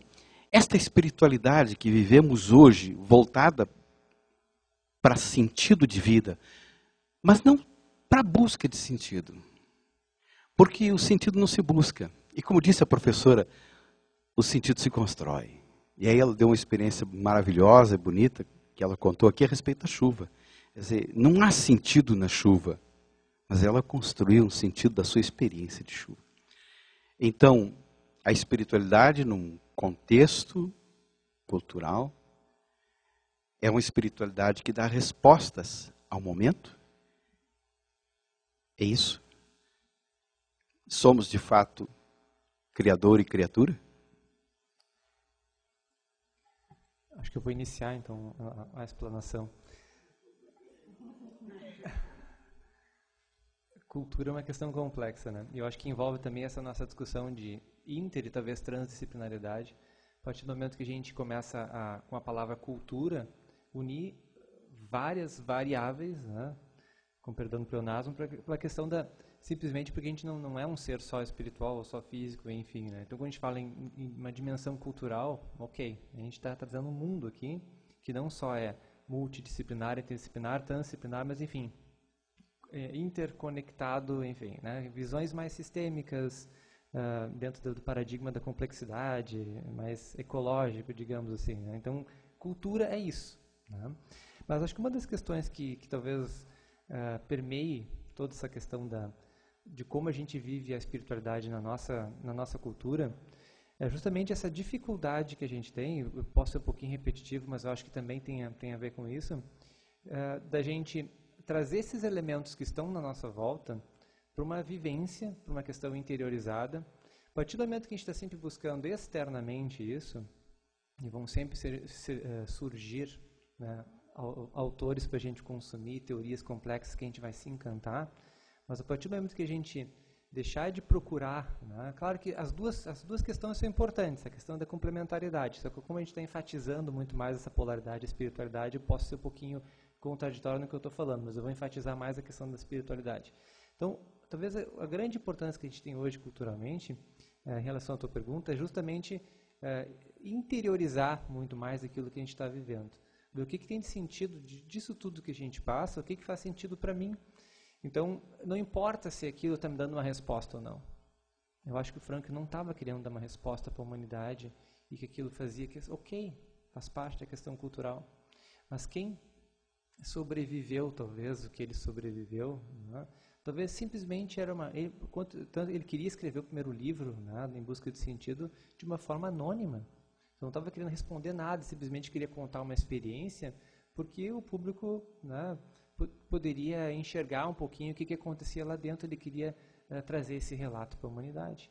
Então, muitas vezes a gente teoriza em cima de coisas que, ok, talvez o autor nem queria isso, e a gente já intelectualiza, já está tudo uma questão cultural, e, né, porque, olha, ele partiu desse ponto de vista. Não, às vezes simplesmente é porque ele queria falar de uma experiência pessoal.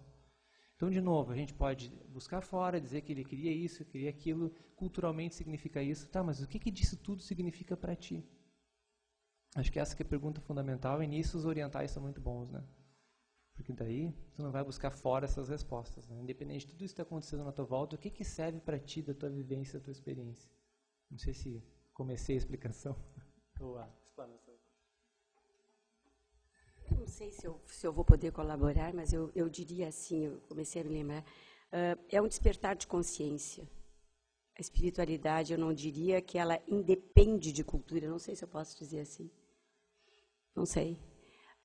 Mas fico lembrando, por exemplo, assim, Marie-Christine Jossot, que trabalha com histórias de vida e formação. Ela tem um conceito de consciência que me parece assim, muito tranquilo e muito fácil da gente, né, se apropriar. Ela diz: consciência é um estado atento de si. É um estado de permanente atenção. Então, e daí eu me transportei para aquele diagrama da teoria do tudo do Ken Wilber, onde ele apresenta o quadrante, né, da integralidade ou da inteireza do ser. E ele, neste quadrante, pena eu não tenho a transparência aqui, ele faz este quadrante dividido em 4, e ele coloca a parte cultural, ele divide assim, 2 quadrantes da esquerda, 2 quadrantes da direita, e aproveitando, né, não a fragmentação, mas o contínuo que o Morin nos diz, né, e que nestas pontas deste contínuo nós poderemos ter coisas antagônicas, e por antagônicas podem parecer excludentes, mas na realidade são complementares. Então ele coloca os 2 quadrantes da direita e os 2 da esquerda, 2 deles objetivos, os outros 2 subjetivos, os de cima ele considera como interiores, o de baixo ele considera como coletivos, enfim. Mas num dos quadrantes ele seleciona o eu. A nossa individuação, a nossa identidade, a nossa constituição enquanto ser no mundo, né? Os nossos valores, as nossas crenças, pressupostos, enfim, ideários. No segundo quadrante, do lado subjetivo, de baixo, aliás, ele coloca nós, cultura, né? E daí ele brinca com esses 2 quadrantes. É muito bonito o estudo que ele faz. E daí ele diz assim, por que ele separa este eu? Né? Ele separa esse eu no sentido de que, nesta cultura, temos vários eus, somos os nós. Né? E na medida que eu separo, e eu sou um ser humano dotado de livre-arbítrio, na medida que eu amplio a minha consciência, embora eu tenha uma influência enorme desta cultura que ajudou a me constituir, eu não tenho obrigação de ser aquilo que a cultura quis fazer de mim. Então, é um despertar frente a isso. E é óbvio que na medida que eu desperto esta consciência, né, para dizer para esta cultura que me influencia, que tem vários eus, portanto, se estes vários eus me influenciam, eu também tenho este poder da influência. Né? O poder é exatamente isso. Né? Qual é o conceito de poder? Poder é uma capacidade potencial de influência. Portanto, todos nós temos. Né? Então, é muito bonito o que ele faz desta possibilidade. Então, temos, eu acho que cultura, sim, né? Como os orientais, a gente pode dizer, culturas que realmente são mais propícias, né, pelos valores que tem para este despertar da espiritualidade, né? Mas esse despertar ele se dá, no meu entendimento, em qualquer situação, em qualquer lugar, em qualquer, enfim, em qualquer cultura, para mim. Nos ajude. Eu quero falar só dois casos, né? Ciência para mim é medicina. Dia eu fui a certa igreja porque tinha 7º dia de morte do meu amigo. Esta igreja nunca eu fui. Primeira vez eu fui a esta igreja, né? E olhando só endereço, eu fui a esta igreja. Então, quando saindo missa, entrada da igreja, esperava uma senhora. Eu sabia, essa senhora tinha câncer de mama, sabia isso? Né? Então, saindo da igreja, essa senhora disse, doutor Ulrich, eu orei, Senhor, porque filha de Santa Comunhão estava, Senhor, né? Então, eu estou esperando para o Senhor para agradecer, porque neste momento eu tenho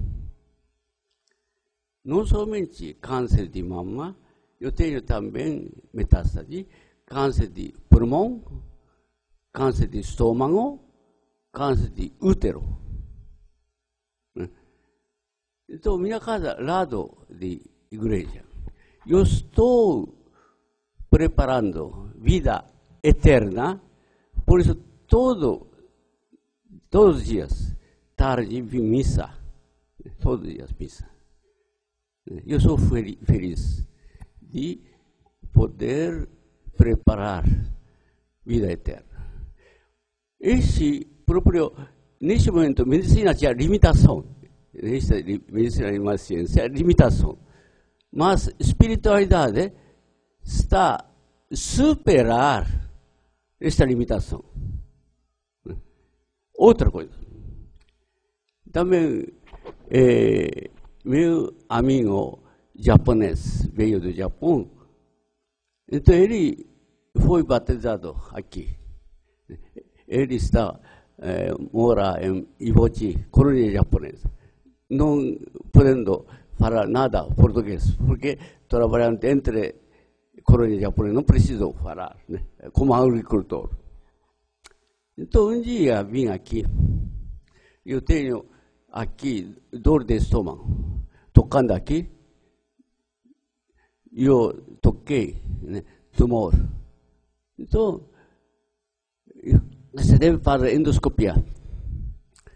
Deu endoscopia, conseguiu diagnosticar câncer de estômago. Depois, eu já indiquei, tem câncer de estômago, por isso fazemos operação. Eu fui internado aqui. Por isso eu disse, né, amanhã fazemos operação. Depois, amanhã, né, tumor será tudo, já não terá mais. Mas, abrindo aqui, né, já tem metástase de fígado, por isso cirurgião olhando, abrindo assim, né, até metástase de fígado. Por isso não podendo tirar esse, fechou. Fechou. Por limitação de ciência, né? Então, tratamento anestesia geral. Dia seguinte, voltou quarto, esse paciente pensava, né? Não tinha mais, mas tem, né? Este tumor. Então, ele disse, doutor, o senhor disse, né? Depois da operação, será, né, tudo tirada. Mas eu tenho aqui, por quê? Eu disse, expliquei. Porque abrindo aqui tem, né, metástase de fígado. Por isso não podendo. Sim.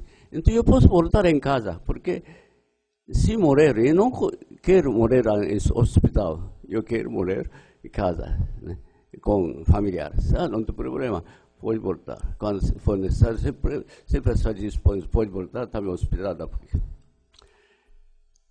Mas ele disse, né, antes de sair do hospital, doutor, eu quero, né, também preparar morte. Eu fui batizado. Todo domingo eu vou à missa, né? Mas nunca eu fiz confissão, né? Porque eu não posso falar português. Todos os padres não sabem japonês. Então, né, doutor Moriguchi, eu quero fazer própria confissão para a preparação da vida eterna. Aqui não tem.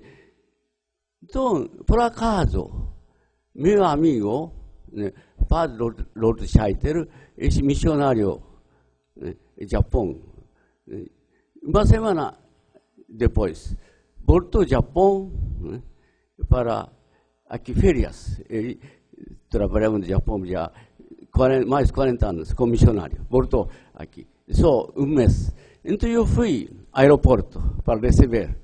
Então eu disse, padre Lord Scheiter, por favor, esse meu amigo japonês não quer falar português, quer fazer confissão. Não tem problema, amanhã, né, eu vou fazer. Então me buscar, né, eu estou aqui, né, minha endereço é esse. Eu fui dia seguinte buscar esse padre, né, eu levei a Ibochi. Então, já tem metástase, né? Eu já disse aqui. Já está começando vômito, né? Já quase não entra esta comida. Então, eu né, durante confissão, também esse padre Lord Scheiter levou Santíssimo, né, sacramento, né, confissão, tudo. Também outro, né? Tudo fiz. Depois, saindo do quarto, padre, então, eu quero cumprimentar a esposa deste paciente. Então, entrar nesta casa, quero completar isto. Então, veio este meu amigo, sai do quarto. Não preciso vir aqui cumprimentar. Mas ele disse assim, doutor, ele naturalmente, fisicamente, não comendo nada, né? Muito fraco, quase está morrendo, né? Mas ele disse, doutor, eu estou mais feliz na minha vida.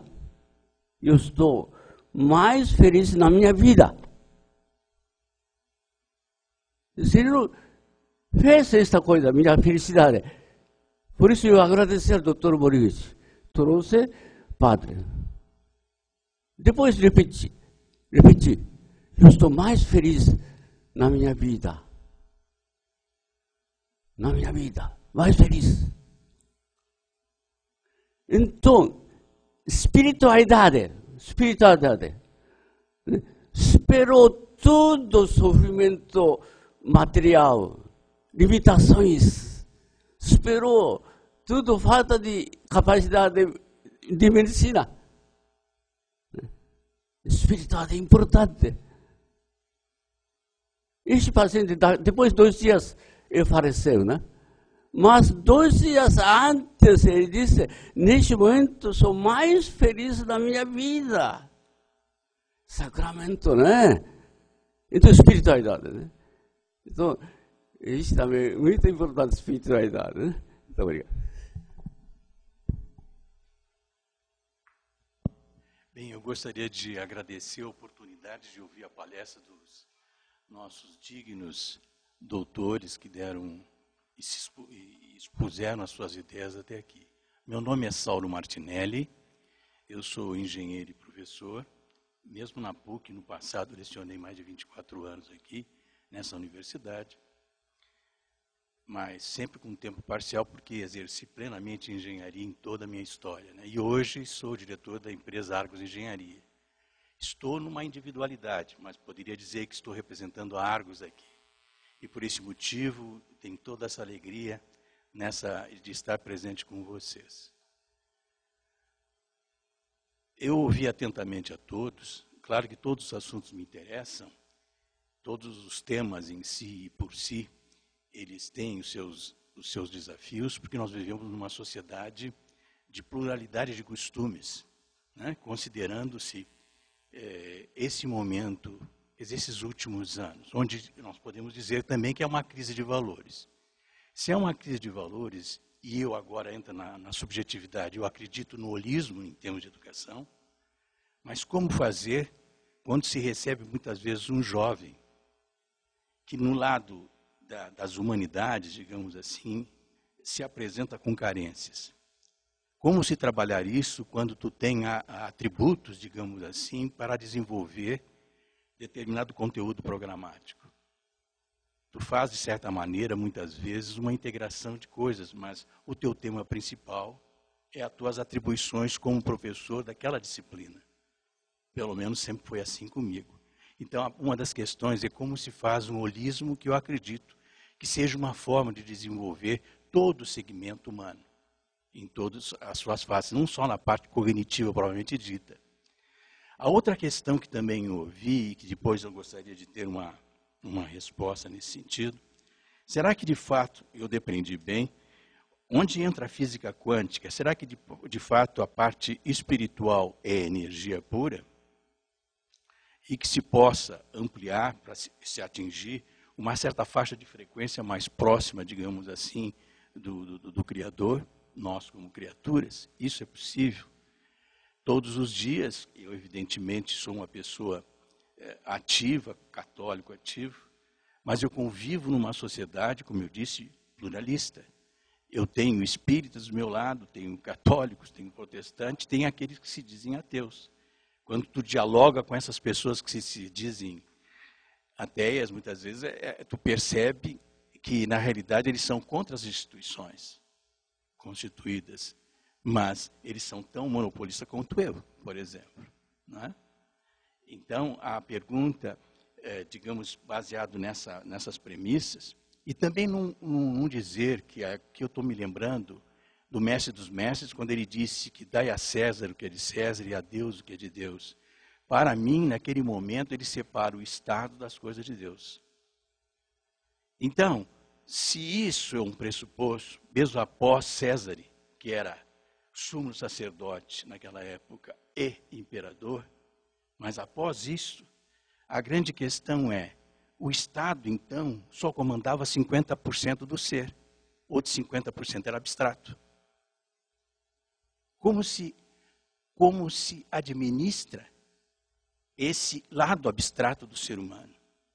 Nós estamos olhando o coletivo. Como se converge por um objetivo comum, que é fazer o bem a si e ao próximo, para que a sociedade seja mais saudável. No frigir dos ovos, o que nos interessa é isso. E depois, no lado espiritual, que nós possamos, evidentemente, ter uma vida plena. Como se pode ser mais útil a uma sociedade à medida que nós somos pluralistas e muitas vezes alienados, até baseado numa sociedade de consumo, nesses princípios de consumo? Eu, naturalmente, ouço atentamente a sua fala, doutor, e noto que o senhor tem, acima de tudo, o senhor fala na minha sincronia, mas, evidentemente, se nós olharmos esse grupo, certamente todos não são iguais. Onde está a correlação, digamos assim, entre fé e saúde? E outra questão que também eu me formulo é baseado no que também aqui foi dito. É possível nós construirmos uma sociedade mais justa e mais fraterna nos dias atuais, com os valores atuais? Eu teria muitas questões, mas eu acho que o meu tempo também se esgota. Devido ao adiantado da hora, a gente vai pedir para os palestrantes comentar essa questão, porque eles estão me chamando.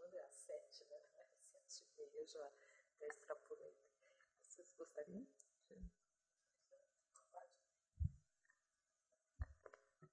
Essa aula é bem interessante, teus questionamentos, bem complexos também, né?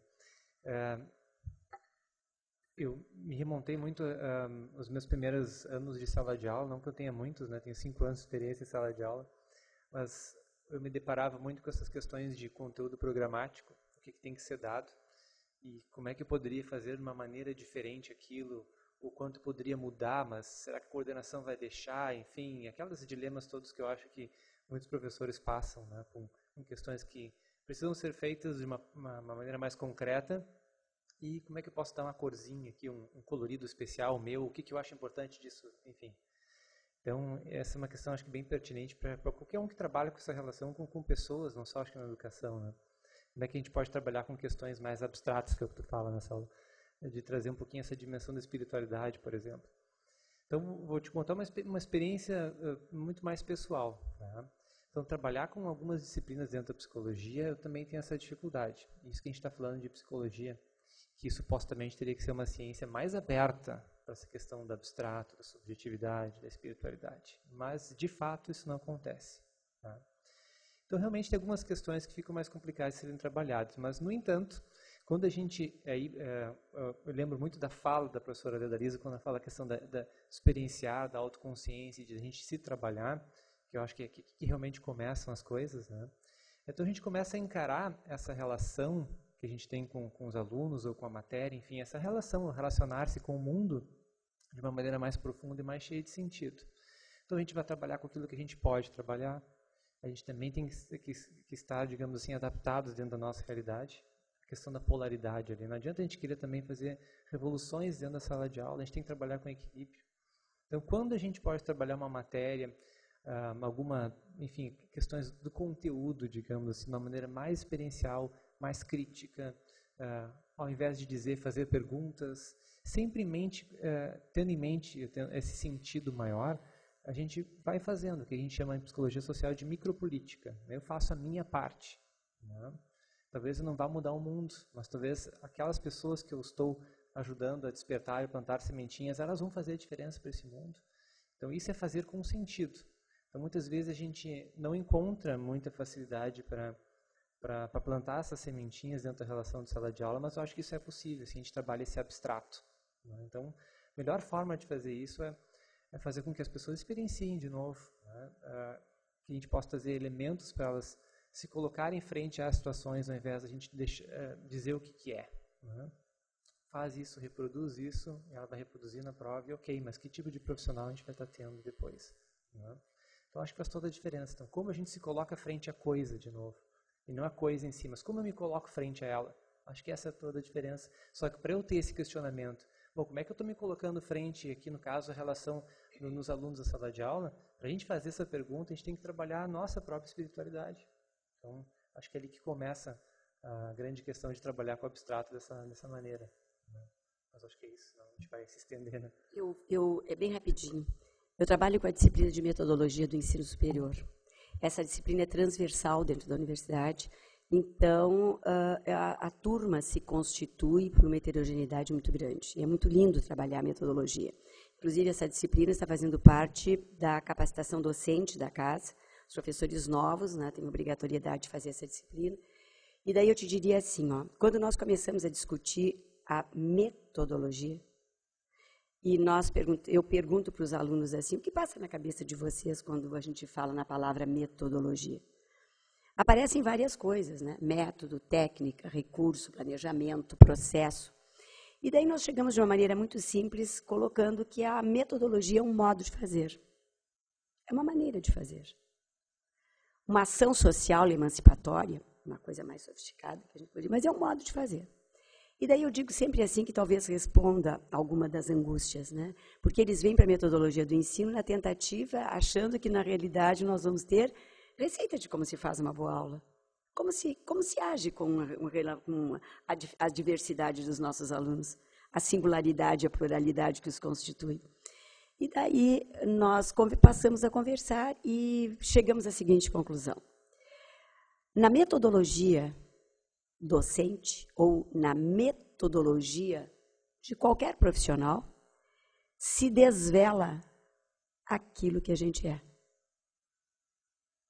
E daí eu faço uma pergunta e vou devolver para vocês, não é para ninguém responder, mas saiam daqui pensando. Por que que o profissional faz o que faz do jeito que ele faz?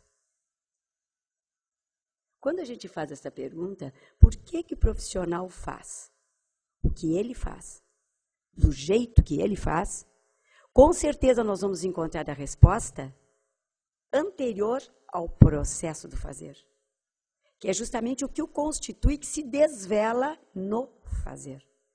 Então, eu acho que a grande preocupação, e daí fecha, né, eu acho que nós fechamos os três nessa ideia, é a minha parte que a gente diz, mas que coisa egoísta eu fazer a minha parte? Não. Há uma responsabilidade que é minha. Se eu me desvelo na forma como eu ajo na sala de aula, que eu trabalho a minha sala de aula, que eu trabalho na minha engenharia, na minha odontologia, na minha medicina, né, eu mostro quem eu sou. E daí eu faço uma brincadeira. Se todo profissional soubesse que quando ele age, ele mostra quem ele é, talvez ele tivesse um pouquinho mais de cuidado. Deu para entender?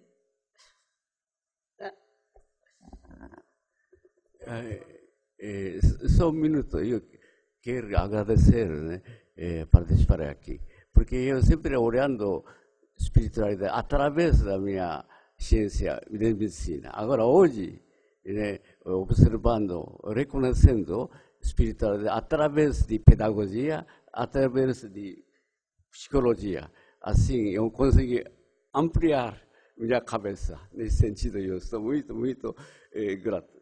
Obrigado.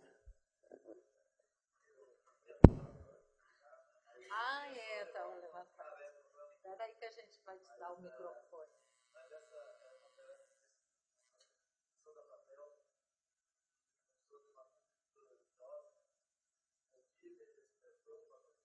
Saber o que e quem fundamenta a minha espiritualidade. O que, quem fundamenta a minha espiritualidade. O que e com quem eu posso cultivar a minha espiritualidade, que me torna sujeito para dialogar com a ciência, com o mundo, com qualquer pessoa e comigo mesmo. Mas eu vou pesquisar isso. O que, quem fundamenta a minha espiritualidade, com que e com quem eu posso cultivar a minha espiritualidade para tornar-me um sujeito espiritual para dialogar. Mas vou pesquisar isso aí.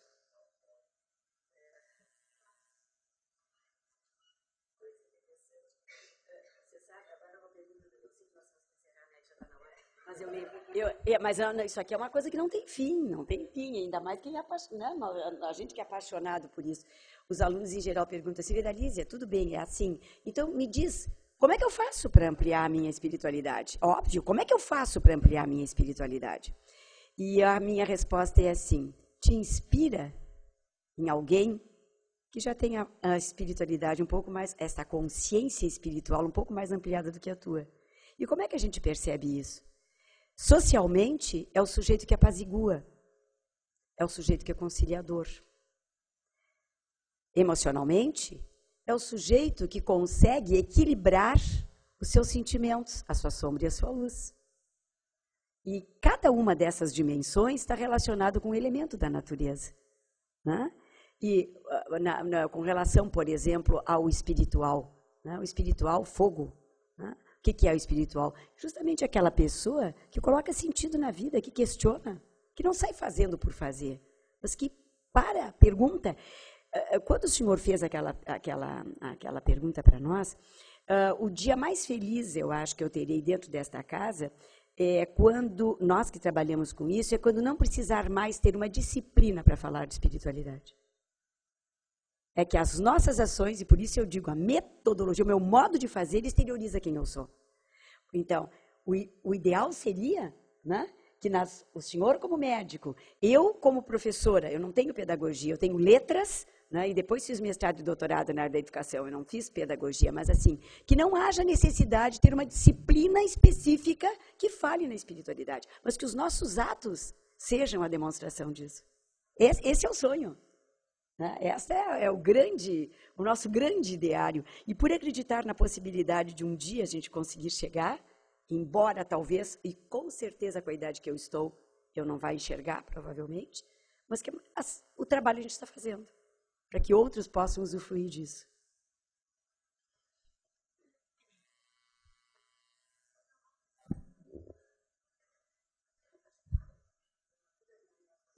Eu prometo que não vou perguntar nada. Bom, só que eu estou muito feliz de estar aqui. Estou feliz de estar aqui, de conversar com pessoas inteligentes. Eu gosto muito de conversar com pessoas inteligentes. Estou muito feliz com as perguntas, com os questionamentos de todo mundo. E eu concordo que a espiritualidade é uma coisa do cultural, assim, dos tempos, assim, é algo que a gente vive. E eu não sei se está um pouco separado, assim, mas eu acho que é aquela coisa que a gente acha que está separado, mas nunca está tão separado, assim, porque tudo que a gente faz, tudo que a gente fala, a gente tem sentido, só que a gente ainda não acordou um pouco para isso. Então, eu só queria agradecer pela oportunidade.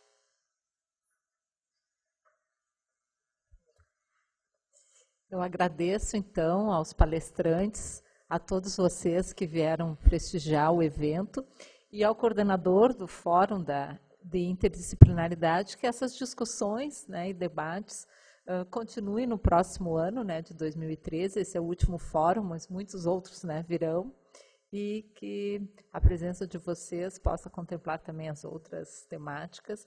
E agradecer muito, a gente aprendeu muito também, porque no serviço social, a espiritualidade, algo que não é muito trabalhado, lá o referencial muito é marxista, né, que trabalha com a questão mais das condições materiais, mas mesmo, como diz o Marx, tem as condições objetivas e subjetivas.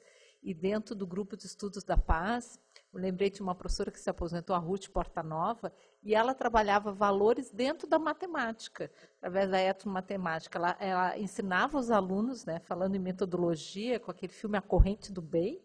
Então, ela, através daquele filme, ela trabalhava as operações, né, da multiplicação, da progressão, e fazia trabalhos da comunidade a partir, trabalhando a matemática, mas também valores, né?